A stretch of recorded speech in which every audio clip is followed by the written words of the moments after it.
Quantos querem ouvir a palavra de Deus? Então, abra comigo no livro de Joel. Hoje não tem PowerPoint.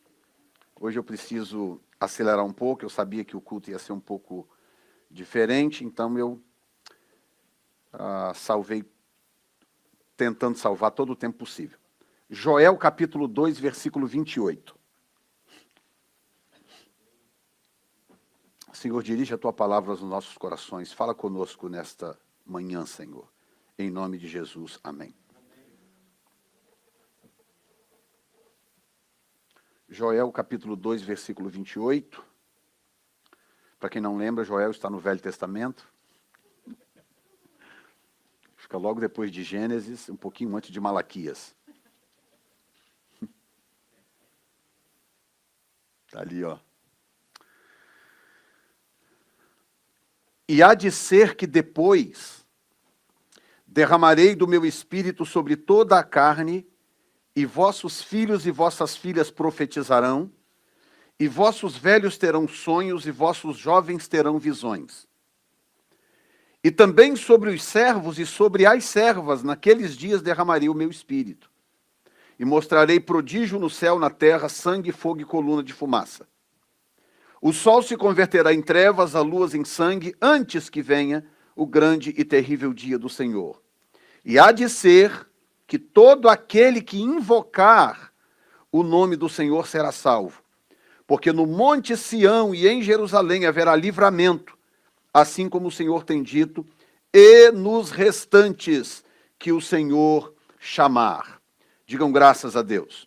Eu vou pedir para você repetir uma expressão aqui, que ela passa batido normalmente. O verso 28 diz, e há de ser que depois derramarei do meu espírito sobre toda a carne. Diga comigo, há de ser que depois derramarei do meu espírito sobre toda a carne. Muito bem. A palavra de hoje está dentro, acredito que vou estar encerrando hoje a série Primícias, com essa quarta mensagem. A palavra de hoje está em cima dessa expressão depois.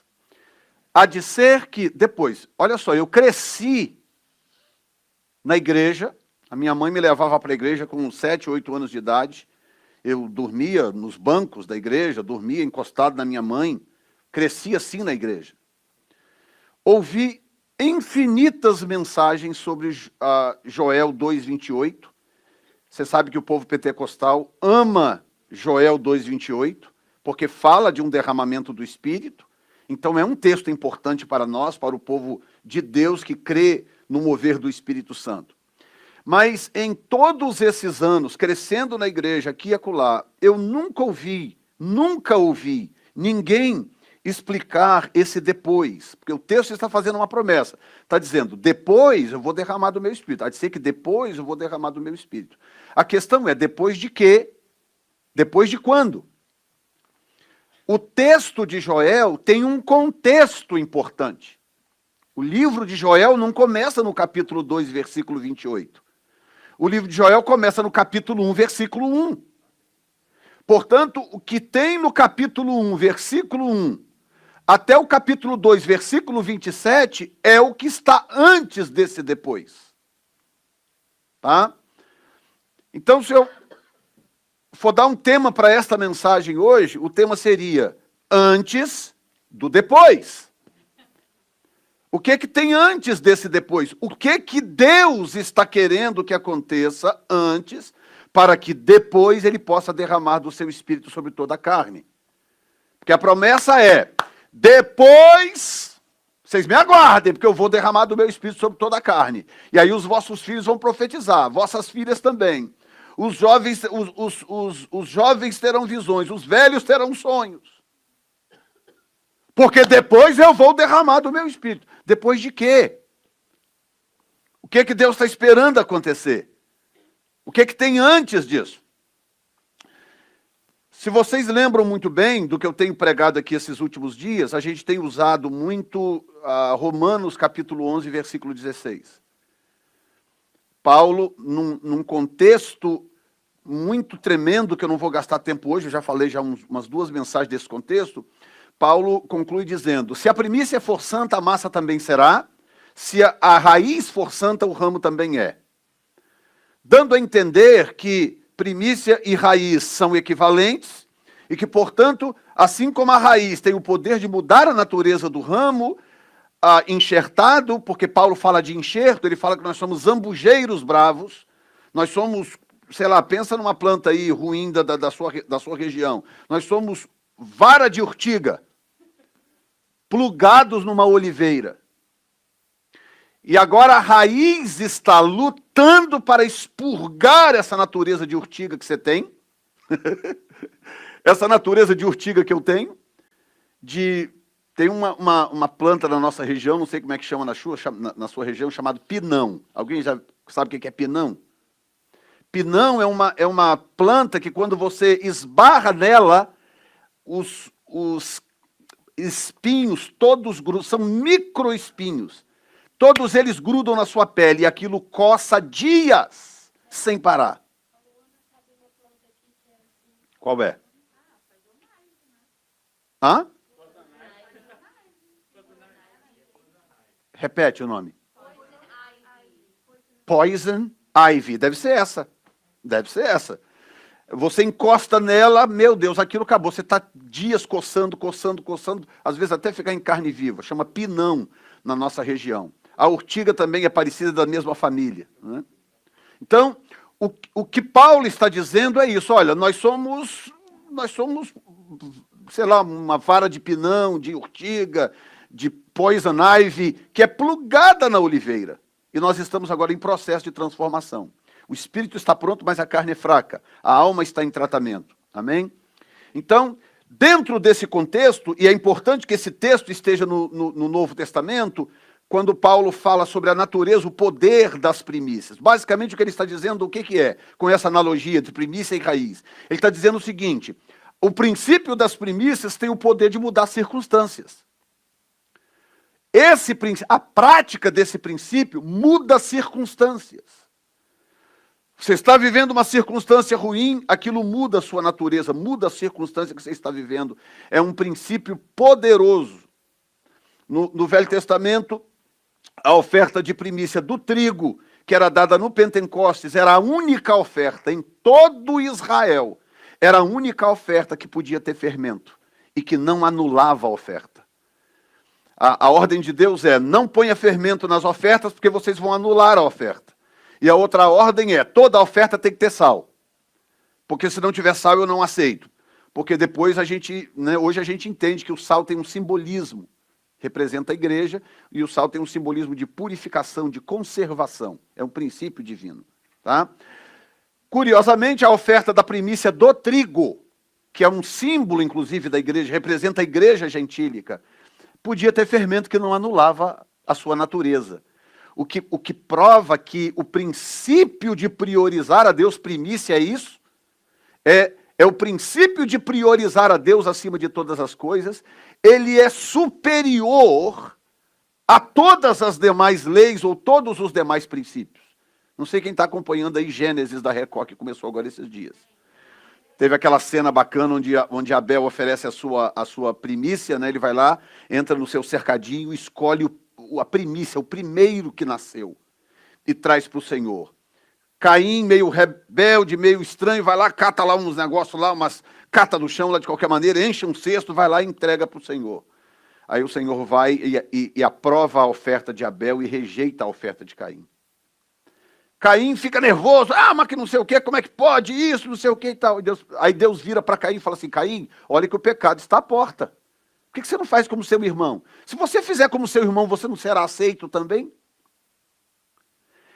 Curiosamente, em Levítico 23, quando o Senhor introduz, legaliza ou regulamenta a prática da primícia, o Senhor diz assim: o sacerdote vai mover os molhos perante o Senhor para que vocês sejam aceitos.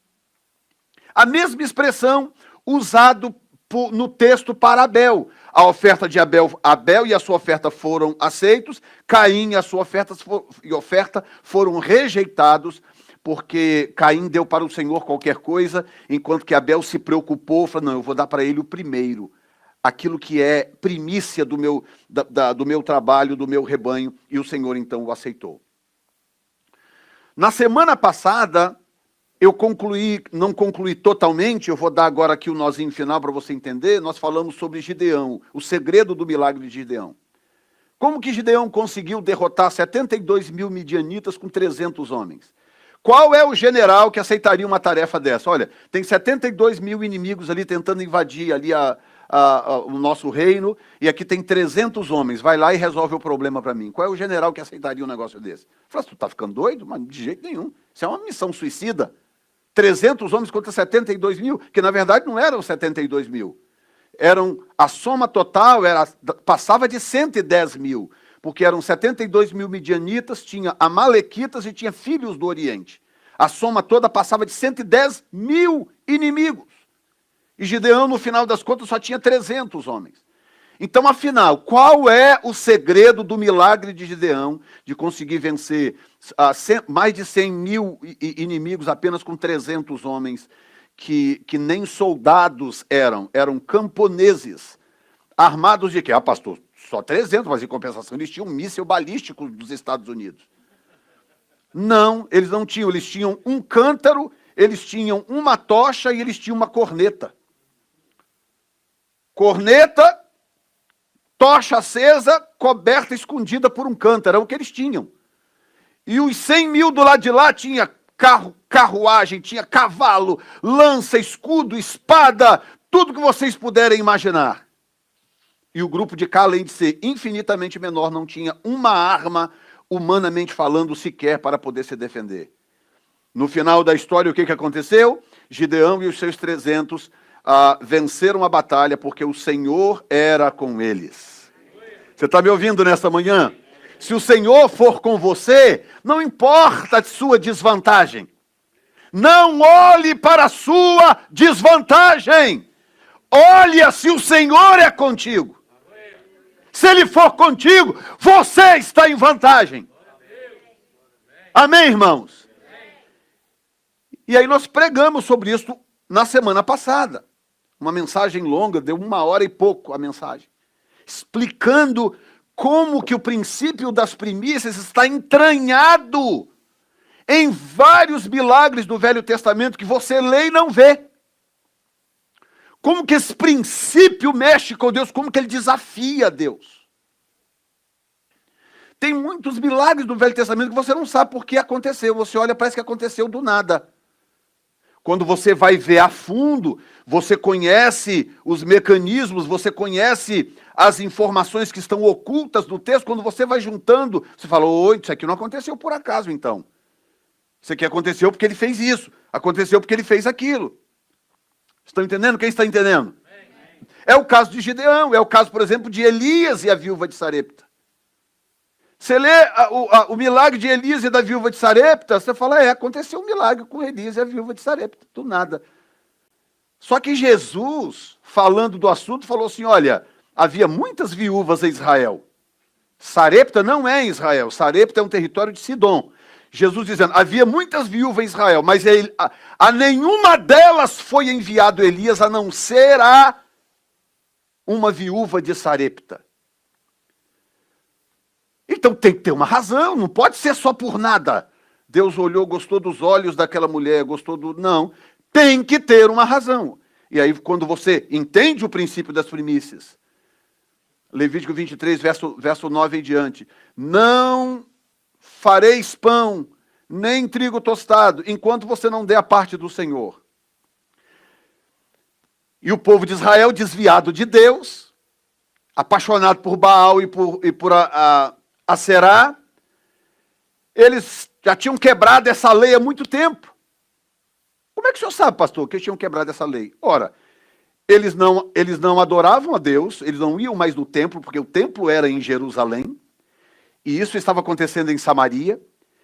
O fato deles terem desviado de Deus, eles não davam mais primícias, eles não praticavam mais o princípio das primícias, e não praticavam o princípio das primícias, mas estavam vivendo uma vida normal, estavam fazendo pão, comendo pão e etc. Como é que o senhor sabe que eles estavam fazendo pão? Porque os corvos roubavam os pães e levavam para Elias lá no ribeiro de Querite.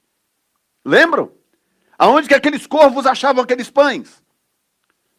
na casa dos judeus, que estavam quebrando a regra. A regra é: não faça, hein?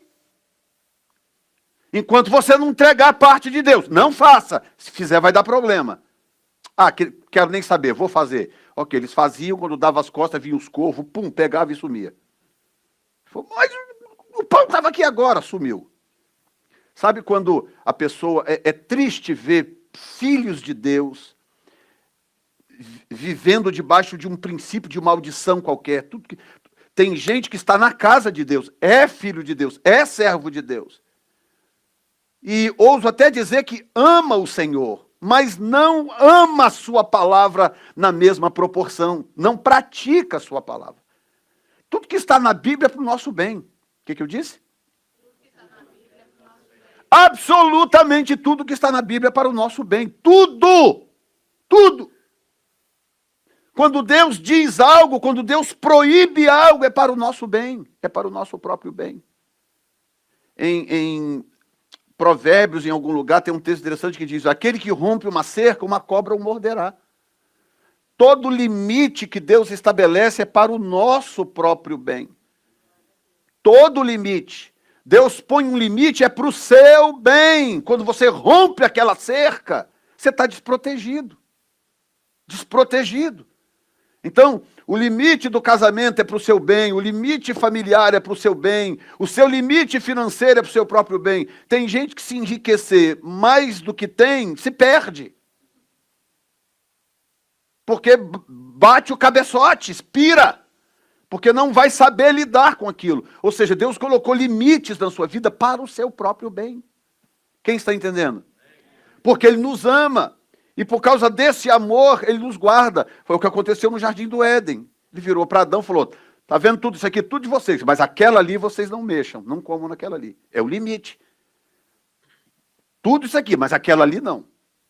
Aí quando Deus falou, aquela ali não, aí começou a curiosidade, a vontade de saber que gosto tem essa fruta, que não sei o quê, como é que é. Essas coisas são para o nosso bem, são princípios espirituais para o nosso próprio bem, digam graças a Deus. Então o segredo de Gideão, do que nós pregamos aqui, é exatamente isto. Gideão invocou o princípio quando ele viu a chance. O anjo do Senhor aparece para ele debaixo do carvalho, e Gideão, quando Gideão viu, falou: ok, deixa um minutinho só que eu quero ver se realmente você é o anjo do Senhor. E ele traz o ritual da primícia sem completá-lo.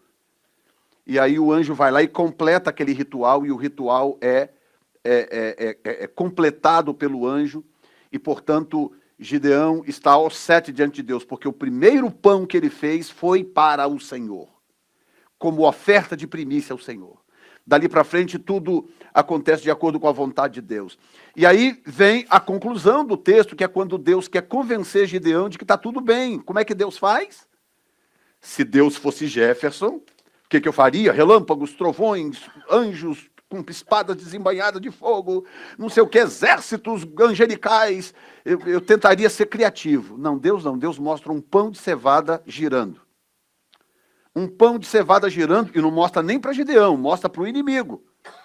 Quando o Gideão ouve aquilo, falou: pronto, agora conosco. Agora está tudo bem.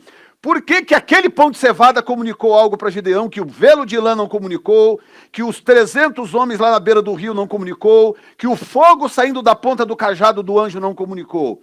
É que o povo judeu... Abre bem os ouvidos agora. O povo judeu é um povo que aprendeu a viver por princípio desde a sua formação. Pastor, mas eles erram muito. Claro, eu não disse que eles são perfeitos. Eu disse que é um povo que aprendeu a viver por princípio. Eles aprendem um princípio e eles vivem por aquele princípio.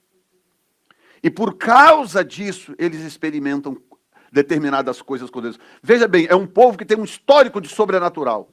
Nenhum povo na terra tem o histórico de sobrenatural que tem o povo de Israel. Sobrenatural, a vida inteira. Falar em aparição de anjo para o povo de Israel, isso aí é fichinha. Que apareceu o anjo aqui? Anjo apareceu a vida inteira para o povo de Israel. em forma humana, em forma sobrenatural, glória de Deus, fogo. Esses sobrenaturais que você sonha em ver um dia, eles estão carecas de ver. Viram a vida inteira. A vida toda. Então eles não se impressionam com essas coisas. Eles estão muito mais preocupados com os princípios, porque eles sabem que os princípios de Deus são eternos. O que eu disse?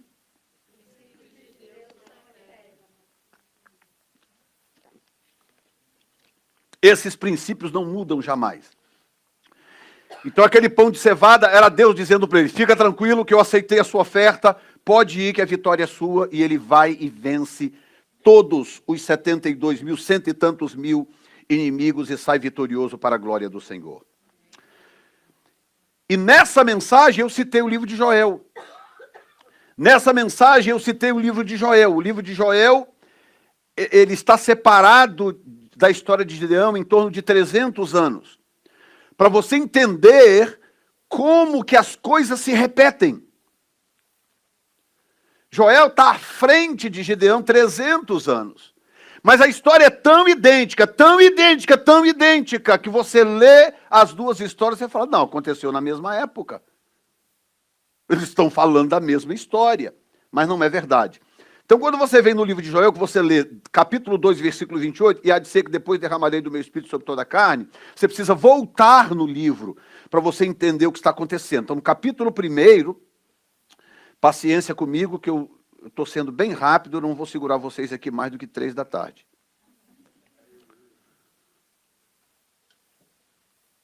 Joel, capítulo 1, versículo 1.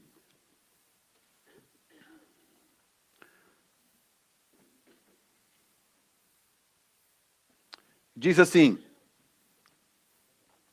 palavra do Senhor que foi dirigida a Joel, filho de Petuel, ouvi isto vós velhos, e escutai todos os habitantes da terra. Aconteceu isso nos vossos dias, ouça bem, isso é Deus falando com o povo, diz, aconteceu isso nos vossos dias, ou nos dias dos vossos pais. Deus perguntando para o povo, está dizendo, está acontecendo nos dias de vocês, ou só nos dias de vocês? Ou aconteceu também lá atrás? Porque a história de Gideão é um repeteco, ou Joel é um repeteco de Gideão. É um repeteco. Toda vez que o povo se desviava de Deus, toda vez que o povo pecava, idolatria, a primeira coisa que o povo fazia era romper com a estrutura de culto em Israel. E o culto em Israel não é como a gente conhece aqui. Culto domingo de manhã. Aí vem todo mundo para cá que a gente canta, glória a Deus, que maravilha, louvor à presença de Deus. Aí vem o pastor prega, terminou o culto. Esse culto é neotestamentário. É o modelo do Novo Testamento de culto. O culto no Velho Testamento, ele se concentrava em ofertas. O ano inteiro. E tinha 5 tipos diferentes de ofertas que eles tinham que praticar. Então, quando o povo se desviava, qual era a primeira coisa que eles faziam? Eles paravam de dar as 5 ofertas. Davam para Baal, davam para Aserá, davam para Dagon, davam para os deuses pelos quais eles se apaixonavam na época. Eles paravam de honrar a Deus com aquele sistema de culto que era sacrificial e um culto de oferendas. Era isso. Basicamente era isso. Então eles se desviavam. Aí o Senhor está dizendo, aconteceu só nos dias de vocês, ou também no dia dos vossos pais.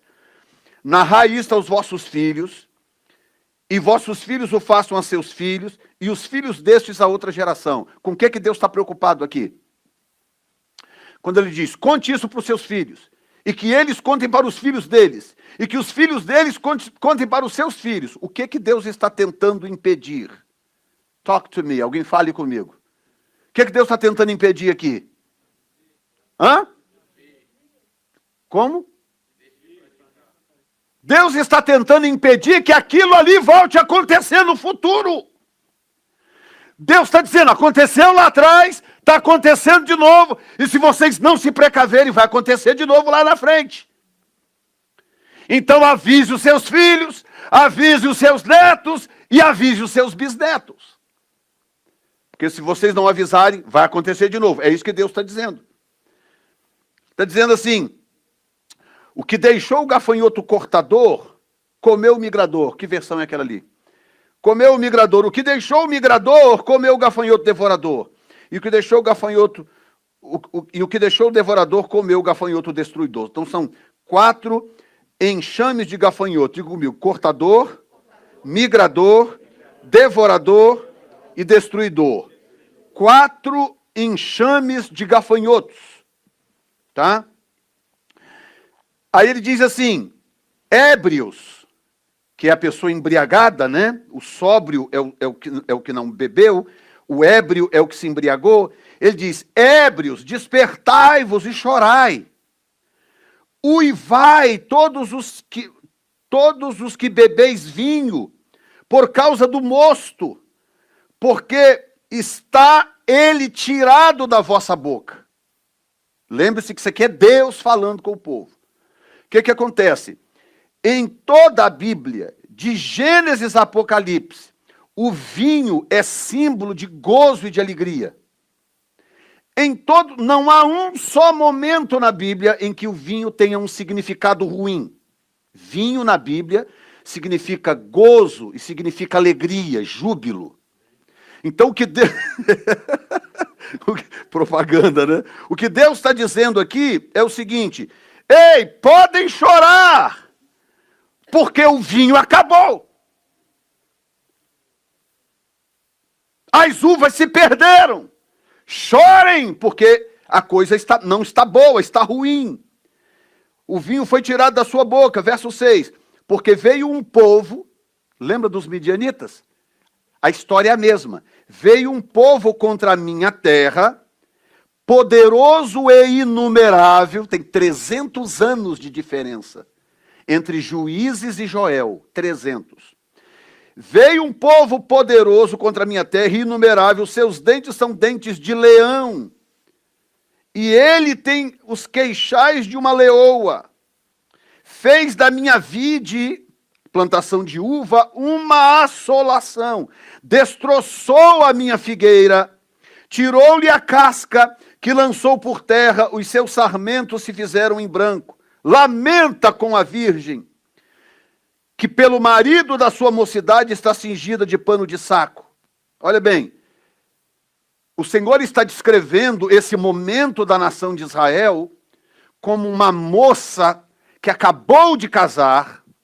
Pega uma moça aí que acabou de casar, a Evelyn, a Tiffany, pega uma moça qualquer e acabou de casar. Ela acaba, porque o texto está dizendo, chore a virgem. Ela acabou de casar, não deu tempo de ir para a lua de mel e o marido morreu. O Senhor, irmãos, o Senhor está comparando esta tragédia descrita por Joel como uma virgem que acabou de casar e perdeu o marido. Que tragédia! Qual é o tamanho dessa tragédia? Lamenta com a virgem que pelo marido da sua mocidade está cingida de pano de saco. Aí ele diz assim, aí ele vai dar razão. Ele vai explicar por que Israel está naquele estado. Ele diz, porque foi cortada da casa do Senhor a oferta de manjares e a libação. Os sacerdotes e ministros do Senhor estão enlutados. Para quem não estava aqui na semana passada, coloca para mim Levíticos capítulo 23, versículo 10 em diante. Para quem não estava aqui semana passada, eu quero te mostrar uma coisa, para você entender que linguagem é essa que Joel está usando. Levítico 23, fala, olha bem, fala aos filhos de Israel, por favor, marque esses textos na sua Bíblia, que você está aprendendo coisas. Fala aos filhos de Israel e diz-lhes, quando houverdes entrado na terra que vos hei de dar, e fizerdes a sua colheita, então trareis um molho das primícias da vossa cega ao sacerdote. Passa. Ele moverá o molho perante o Senhor para que sejais aceitos. Já expliquei isso. No dia seguinte ao sábado, o sacerdote o moverá. Agora escute isto. No dia em que moverdes o molho, preparareis um cordeiro sem defeito de 1 ano em holocausto ao Senhor. Aí vem, a sua oferta de, ali diz alimento, nessa versão, mas outras versões usam o termo que eu estou usando aqui, a sua oferta de manjares. Por que fala de manjar? Ora, se eu te convidar lá em casa, falar, dá um pulinho lá em casa domingo que vem, porque eu vou te oferecer um manjar. Eu vou servir um manjar lá em casa. Você já sabe que é comida, você sabe que é coisa boa, não é verdade?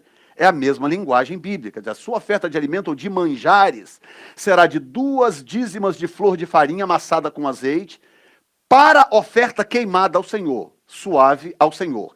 E a sua libação será de vinho. Então, esse é o ritual da primícia, tá? Oferta de manjares, que era farinha, que podia ser de cevada ou de trigo, amassada com azeite, aquele bolo era assado, um sem fermento, o outro não importava, e aí aquilo era queimado perante o Senhor como cheiro suave, o cheiro agradava a Deus, por causa da presença do azeite na oferta, no caso da cevada.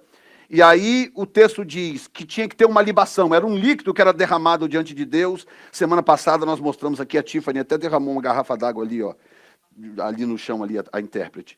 Ou seja, é quando você derrama um líquido na presença de Deus, um líquido que para você é importante, aquilo se torna algo precioso para Deus. Amém?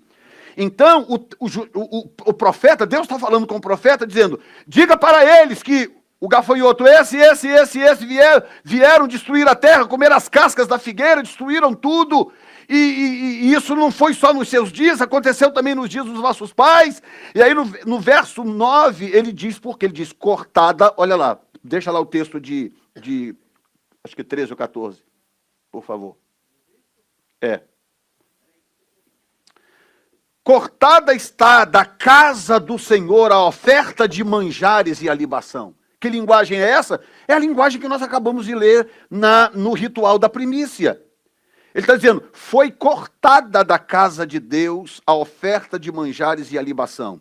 Ponto e vírgula. Os sacerdotes, ministros do Senhor, estão enlutados. Por que os sacerdotes estavam de luto? Por que os sacerdotes...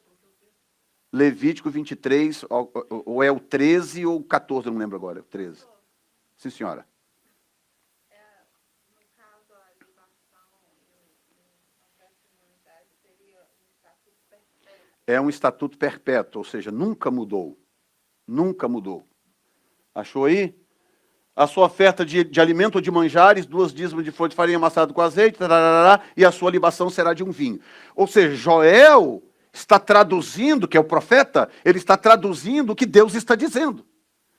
Deus está dizendo, vocês estão assim, porque vocês romperam com o princípio, vocês romperam o pacto. Aí está dizendo, os sacerdotes estão de luto. Sabe por que os sacerdotes estavam de luto? Guess what? Eles viviam daquilo. Eles viviam daquilo. Os sacerdotes se alimentavam, comiam daquilo, porque eles não podiam trabalhar, eles não podiam ter terras. Eles viviam 24 horas em função das outras tribos, das outras 12 tribos. Portanto, para eles viverem, todas as tribos tinham que praticar esse princípio. Trazer as primícias para o templo. E aí o texto está dizendo, os sacerdotes estão de luto. Por quê? Porque não tinha nada para eles comerem ou viverem, porque eles viviam daquilo. Verso 10 diz, o campo está assolado e a terra de luto, porque o cereal foi destruído. As 2 coisas mais importantes na colheita de Israel, cevada e trigo. Tinha outras coisas que vinham depois, tinha a própria azeitona, a própria uva e tal, mas nada tinha o grau de importância da cevada e do trigo. As 2 coisas mais importantes em Israel. E o texto está dizendo, está assolada a terra de luto porque o cereal está destruído. A vide se secou, portanto não tem vinho, não tem alegria. E as azeitonas se murcharam. As 4 coisas mais importantes na história de Israel, destruídas. Verso 11 diz, envergonhai-vos, ou seja, vocês precisam ter vergonha, lavradores, uivai vinhateiros, sobre o trigo e sobre a cevada, ele cita por nome. Sobre o trigo e a cevada, porque pereceu no campo. Olha que coisa tremenda. A colheita do povo é afetada imediatamente quando há uma desconexão do povo com Deus. desconexão do povo com Deus significa perda de crescimento, de prosperidade. E prosperidade não tem a ver só com dinheiro, você sabe disso. Prosperidade, no sentido hebraico, é muito mais do que isso. É alegria, gozo, paz e abundância em todos os sentidos. Aí ele diz, podem ficar com vergonha, porque sobre o trigo e a cevada, porque pereceu no campo. Verso 12, a vide se secou, a figueira murchou, a romeira também, a palmeira e a macieira, todas as árvores do campo se secaram, e já não há alegria entre os filhos dos homens. Ok, só tem uma explicação para tudo isso ter acontecido, tá? Todas as árvores murcharem, todo o cereal se perder e tudo, só tem uma explicação. Não estava chovendo na terra. Right? Porque não tem outra explicação. Qual outra explicação? Para todas as árvores murcharem, todos os cereais se perderem, tudo acontecer ao mesmo tempo. A única explicação é que havia uma seca. No caso de Gideão, não era seca. Eles plantavam e nascia. No caso de Gideão, eram ladrões de colheita. Então, escute bem. No caso de Gideão, é mais ou menos aquele caso em que você faz. O seu problema não é que você não é produtivo. Você produz, mas você produz e vaza tudo por um saquetel furado. É diferente do outro que não produz, que não consegue produzir. São dois casos diferentes, tá? Nos dois casos, é isso que eu preciso que você entenda. Nos dois casos, Deus está contra essa pessoa. Deus está contra essa pessoa. Nos dois casos. Eu não estou falando aqui de casos em que você está passando por um momento difícil, por uma tribulação, por um aperto, coisa que acontece com todo mundo, já aconteceu comigo várias vezes nesses anos todos. Isso aí é normal, porque Deus nos prova, Deus nos testa. É isso. Eu estou falando de casos em que a pessoa é improdutiva, ela não consegue produzir. E o segundo caso é, ela produz, ela tem talento, ela sabe trabalhar, a coisa vem na mão dela, mas cai num saquetel furado e desaparece. Nada junta, nada produz, final do ano não tem nada. Começo de ano são aquelas resoluções maravilhosas. 2021 eu vou não sei o que lá, 2021 eu vou fazer isso, vou fazer aquilo, eu vou... E a pessoa fica fazendo resoluções de início de ano. Chega no final do ano, aquele ano encerra exatamente como os outros. Nada acontece. Porque tudo que ela faz, ela põe no saquetel furado. A família nunca avança, nunca progride. Você tem que questionar diante de Deus se você estiver vivendo uma situação como essa. Você precisa questionar. E o seu questionamento certamente terá uma resposta bíblica. Deus vai te responder biblicamente, para você entender o que é que está faltando você praticar da sua palavra para poder mudar as suas circunstâncias. Qual é o princípio bíblico que tem poder de raiz para mudar as suas circunstâncias? Digam graças a Deus. Aí o verso 13 diz assim, cingivos de pano de saco, lamentai, sacerdotes, claro, porque eles viviam daquilo, uivai, ministros do altar, vinde, ministros do meu Deus, passai a noite vestidos de pano de saco. Porque da casa do vosso Deus foi cortada a oferta de manjares e libação. Olha a linguagem. Cadê o texto, meu filho? Ali está. Olha a linguagem que ele está usando. Pastores, ministros, sacerdotes, ponham pano de saco, porque eles pararam de cumprir o princípio. A mesma linguagem. Oferta de manjares e libação. A mesma linguagem. O profeta está usando a mesma linguagem. Está dizendo, porque da casa do vosso Deus foi cortada a oferta de manjares e a libação. Verso 14. Como é que a gente resolve isso, Senhor? Promulgai um santo jejum, convocai uma assembleia solene, congregai os anciãos, todos os moradores desta terra, para a casa do Senhor, vosso Deus, e clamai.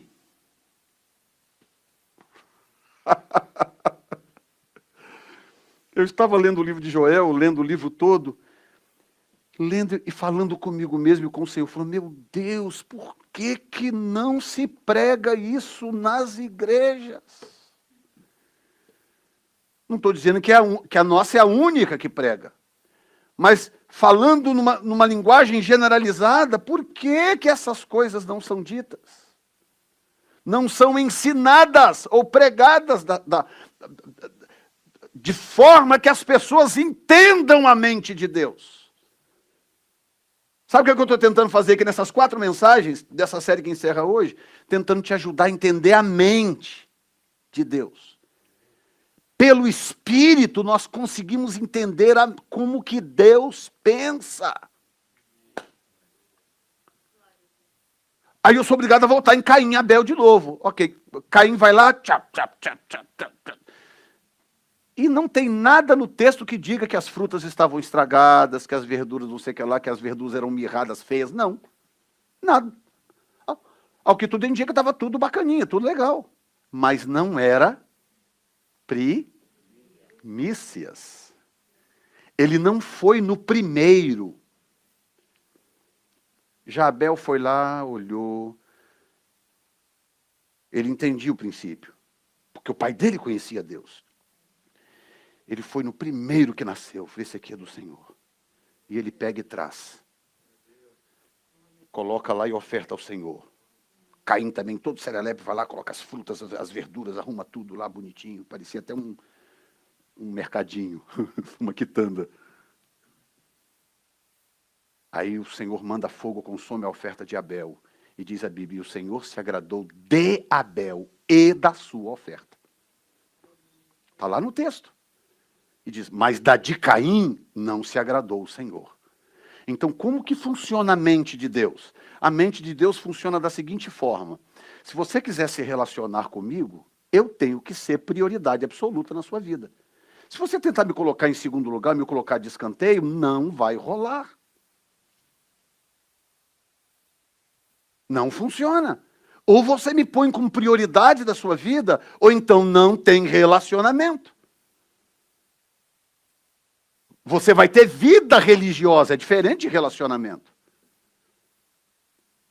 Com a Zanda eu tenho relacionamento. Já pensou se eu for me relacionar com a Zanda religiosamente falando, oh, meu amor, como que você está neste dia? Você está com esse cabelo maravilhoso, meu, que blusa tremenda, meu amor, porque você...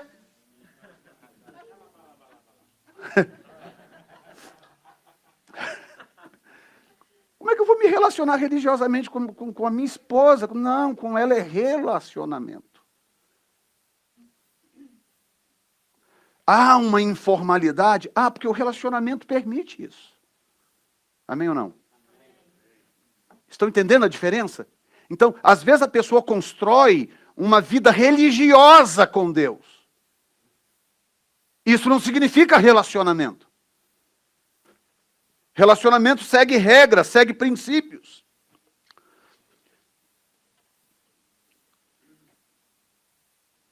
Verso 15 diz assim, que dia, porque o dia do Senhor está perto e vem como assolação do Todo-Poderoso.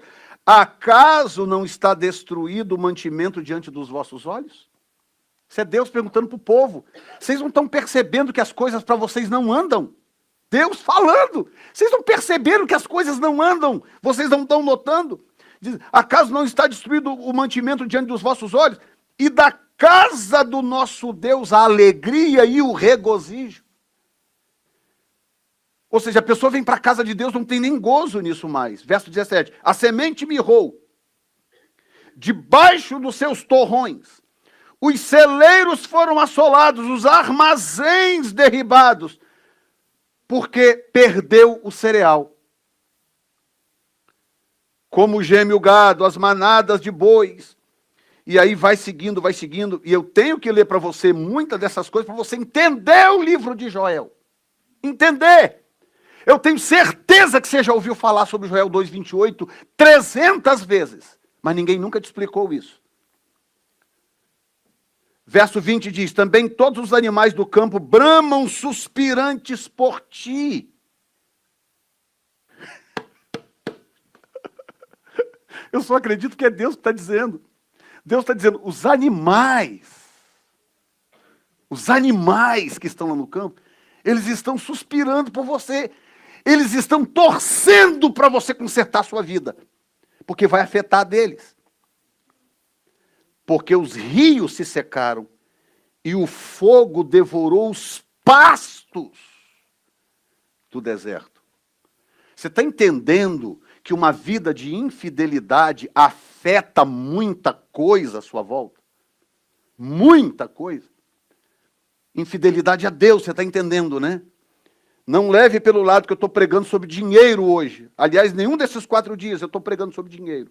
Eu estou pregando sobre um princípio que pode ser aplicado na sua vida financeira, mas não é só isso. Jesus! Quem está recebendo, digam glória a Deus. Quando chega no capítulo 2, começa uma outra fase da profecia. Diz, tocai a trombeta em Sião e dai voz de rebate no meu santo monte. Perturbem-se todos os moradores da terra, porque o dia do Senhor vem, já está próximo.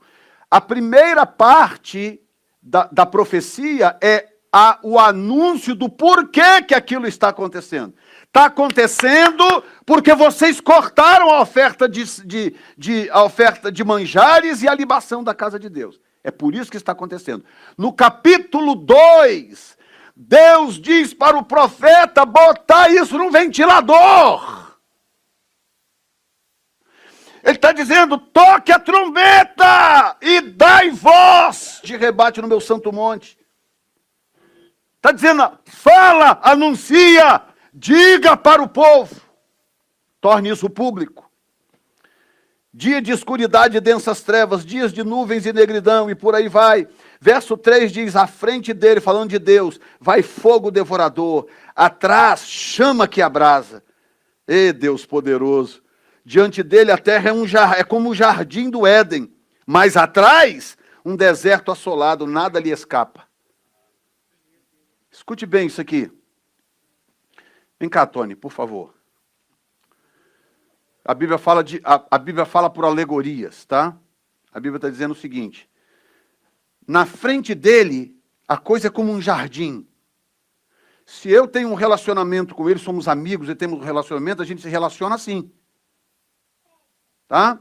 Se ele me der as costas e for embora, alguma coisa está errada. Alguma coisa deu errada nesse relacionamento. É disso que o texto está dizendo. Está dizendo, ei, é melhor você se relacionar com ele face a face, porque se ele te der as costas, já era. São duas coisas separadas por um abismo. Na frente dele é um jardim do Éden. Atrás dele, a terra está arrasada. Porque quando ele dá as costas para alguém, ou ele dá as costas para uma situação, acabou, tudo se perde. Verso 6 diz, diante dele tremem os povos, todos os rostos empalidecem.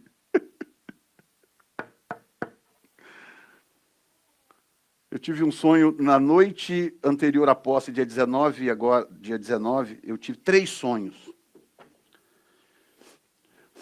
Podem ser só sonhos, eu não sei, não vou aqui prever nada, mas 3 na mesma noite eu achei estranho. E todos os 3 com o mesmo teor. E um deles, para você entender o teor do texto, o presidente Biden estava naquele local da posse, né? Na região ali do Capitol, e aí tem uma plataforma onde acontece a posse e tem uma escada subindo, que é por onde eles chegam e saem. Nesse terceiro sonho, ele estava ali, ele tinha terminado de fazer o juramento, e eles colocaram uma faixa nele, uma faixa.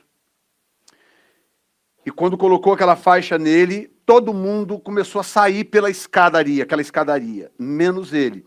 Ele desceu uma escadinha de madeira, uma madeira toda rota, meia podre, uma escadinha estranha, que eu olhava no sonho e falava, gente, como que eles deixaram uma escada dessa no lugar daquele? E aquela escada estranha, rota, e todo mundo foi subindo assim, e ele meio de cabisbaixo assim, foi descendo aquela escada rota, foi descendo, e chegou na entrada de como se fosse um basement, e a porta também era uma porta estranha, velha, de uma madeira velha, rota. E todo mundo subindo aquela escadaria, conversando, aquela coisa, ninguém percebia que ele descia aquela escada e passava por aquela porta estranha, rota, por um basement e sumia lá para dentro. Eu olhei aquilo e falei, meu Deus, que coisa estranha, como que é possível? Aí depois eu fui ver as fotos da posse, o que a Kamala Harris fez na hora de fazer o juramento. Você sabe que eles usam a Bíblia, isso é costume desde do presidente, o primeiro presidente, fulano de tal. De lá para cá é costume fazer o juramento com a mão em cima da Bíblia. O que ela fez? Ela pegou uma bolsa, uma carteira e colocou entre a Bíblia e a mão dela para fazer o juramento. Claramente uma declaração de que Deus não é bem-vindo nessa administração. E eu achei aquilo curioso, porque quando Deus não é bem-vindo num lugar, o seu destino é ser envergonhado. Não espere ser promovido, abençoado por Deus, se Deus não é bem-vindo num determinado lugar ou na vida de uma pessoa. Quem está entendendo? E eu vou terminar mostrando isso aqui para você entender, portanto, Joel 2:28. Versículo 12 começa uma terceira fase da profecia. Tá? A primeira fase é dizer por que aquilo estava acontecendo. A segunda fase é mandar o profeta botar a coisa no alto-falante. A terceira fase é um chamado para o arrependimento e para a restauração da nação. Diz assim, ainda assim, agora mesmo diz o Senhor, convertei-vos a mim de todo o vosso coração, e isto com jejuns, com choro e com pranto. Verso 13, rasgai o vosso coração e não as vossas vestes. E convertei-vos ao Senhor vosso Deus, porque Ele é misericordioso e compassivo e tardio em irar-se, grande em benignidade e se arrepende do mal. Você pode dar um glória a Deus? Que o nosso Deus é tudo isso que esse texto diz. Agora escute bem, olhem para mim aqui. Deus não é só todo-poderoso, Deus é all-knowing. Ele é onisciente. Sabe de tudo. Mas tem hora que o Deus onisciente diz umas coisas que põe a gente para pensar. Porque ele fala como se fosse temporal. Muitas vezes ele fala a partir de quem está na eternidade. As profecias todas, por exemplo, são previsões do futuro, ele sabe de tudo. Mas tem hora que ele entra no tempo para dialogar conosco dentro da nossa realidade. E aí olha o que Deus, através do profeta, diz para o povo. Deus diz assim, verso 13, rasgai o vosso coração, não as vossas vestes, convertei-vos ao Senhor vosso Deus, porque Ele é misericordioso e compassivo, tardio em irar-se, grande em benignidade e se arrepende do mal. Verso 14, quem sabe se você não se voltará e se arrependerá e deixará após si uma oferta de manjares e libação para o Senhor vosso Deus. Olha lá. A mesma linguagem. Como que um Deus onisciente, pode usar o termo quem sabe?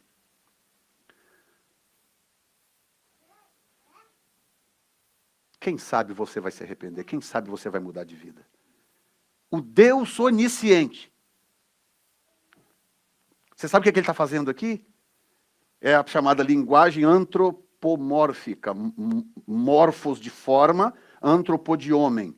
Ele está usando uma linguagem própria do homem, para o homem.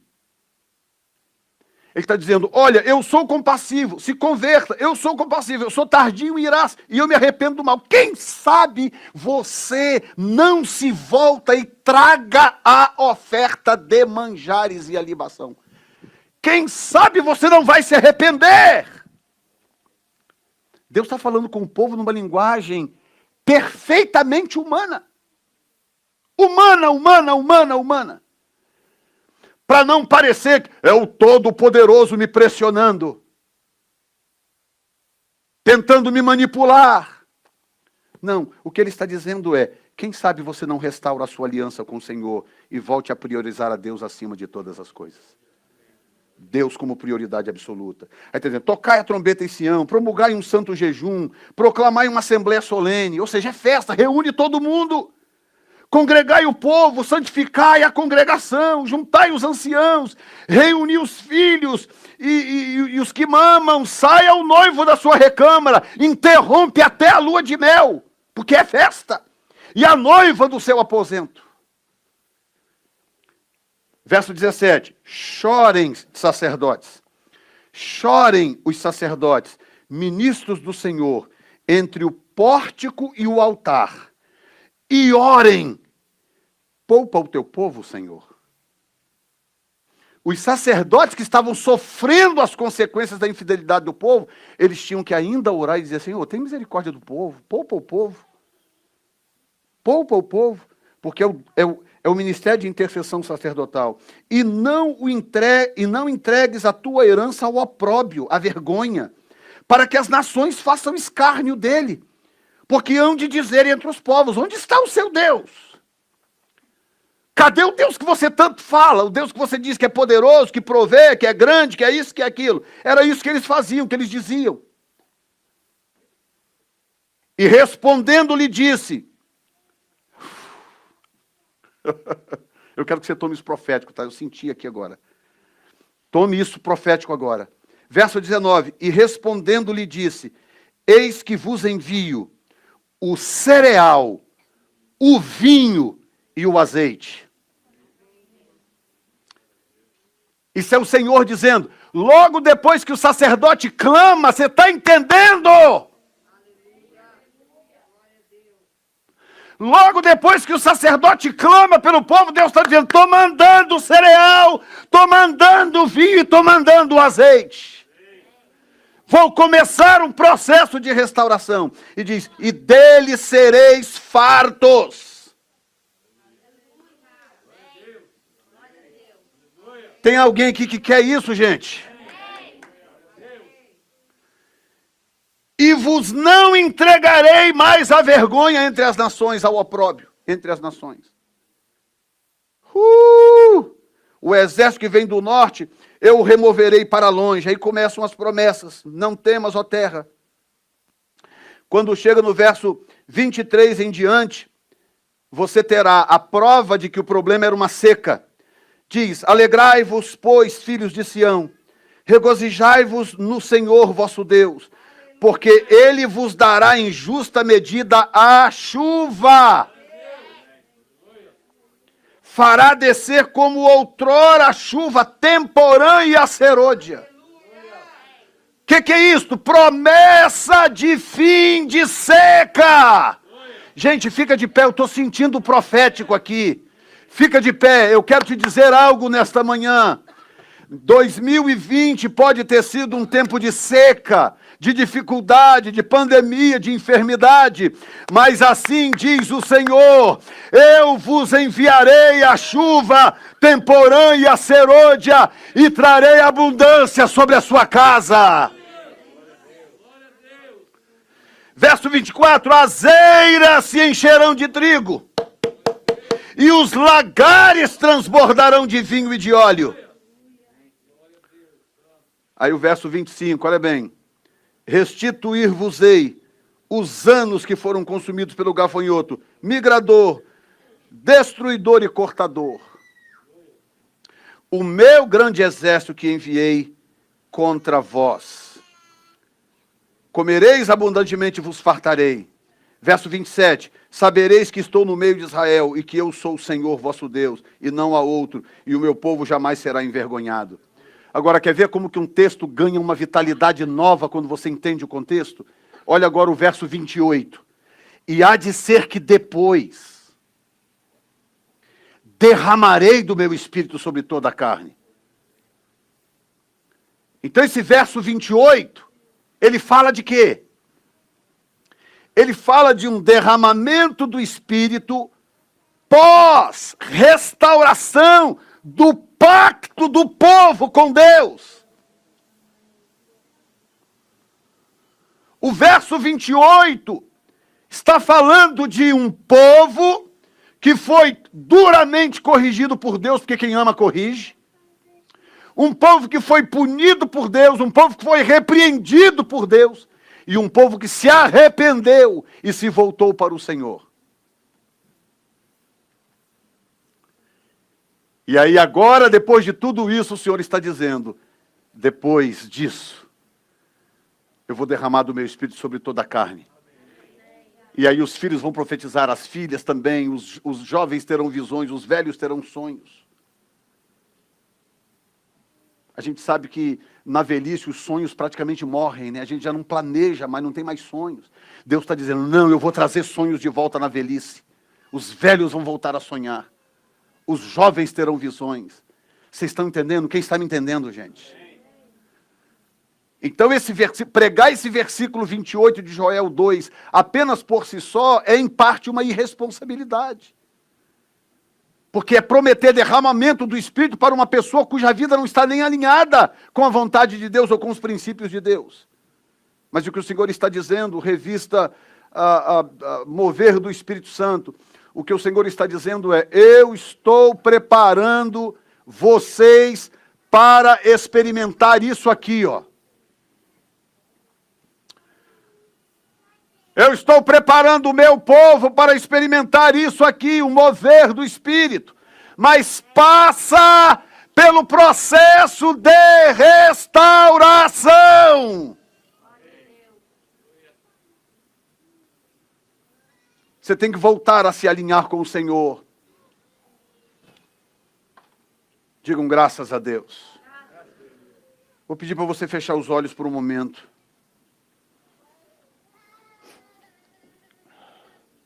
Encerro hoje aqui essa série, que eu acredito ter trazido muito despertamento, muito ensinamento para o povo de Deus. E que o Senhor use tudo o que Ele falou aqui nesta manhã e nesses dias todos, para moldar as nossas vidas, ou remoldar as nossas vidas, de acordo com o seu propósito. Faça com Deus hoje um pacto de voltar a viver como sendo Ele a sua prioridade absoluta. Peça ajuda a Ele, talvez você precise de ajuda. Fala, Senhor, me ajuda, eu até quero, mas eu sou fraco, eu não consigo. Me ajuda, Senhor. Eu quero te priorizar em tudo, na minha vida pessoal, no meu relacionamento conjugal, na criação dos meus filhos, meu contexto familiar, no meu trabalho, nas minhas finanças. Eu quero priorizar o Senhor em tudo. E não há nada de feio ou de errado você dizer, me ajuda, Senhor, porque eu já tentei outras vezes e não consegui. Renova as minhas forças nesta manhã. Se for necessário, muda a minha natureza, Senhor. Trabalha dentro de mim, mude a minha essência.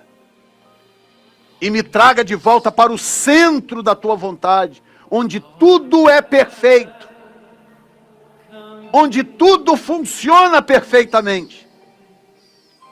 E o Senhor tem grande prazer em fazer. Um dia um homem nos evangelhos disse para Jesus, Jesus perguntou, olha, o seu filho pode ser curado, você crê? Ele falou, eu creio, Senhor, mas me ajuda na minha incredulidade. Me ajuda, Senhor, na minha incredulidade. Me ajude na minha dificuldade de permanecer, de manter o foco em relação ao que o Senhor deseja da minha vida.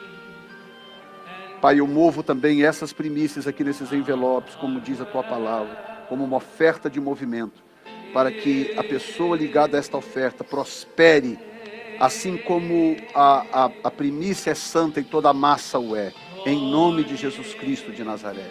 E eu levanto as minhas mãos, como diz Joel, orem ministros, clamem sacerdotes e digam, poupa o teu povo, Senhor. Nesta manhã eu digo, poupa o teu povo, Senhor.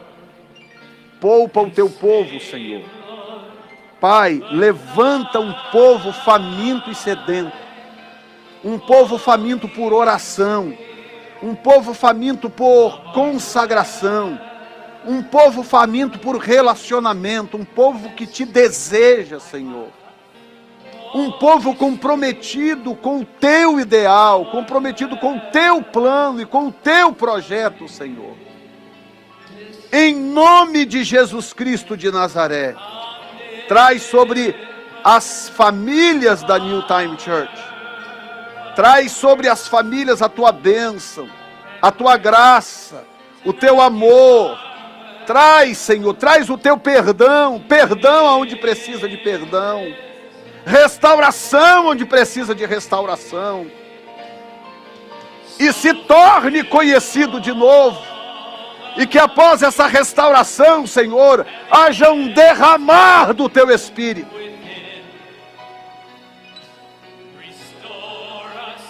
E há de ser que depois derramarei do meu Espírito sobre toda a carne. Nós queremos tanto que isso aconteça, Senhor. Para a honra e para a glória do teu santo nome. Bendito seja o Senhor. Você pode dizer glória a Deus. Você pode dizer amém, Jesus. E você pode aplaudir a Ele nesta manhã, com o seu coração grato.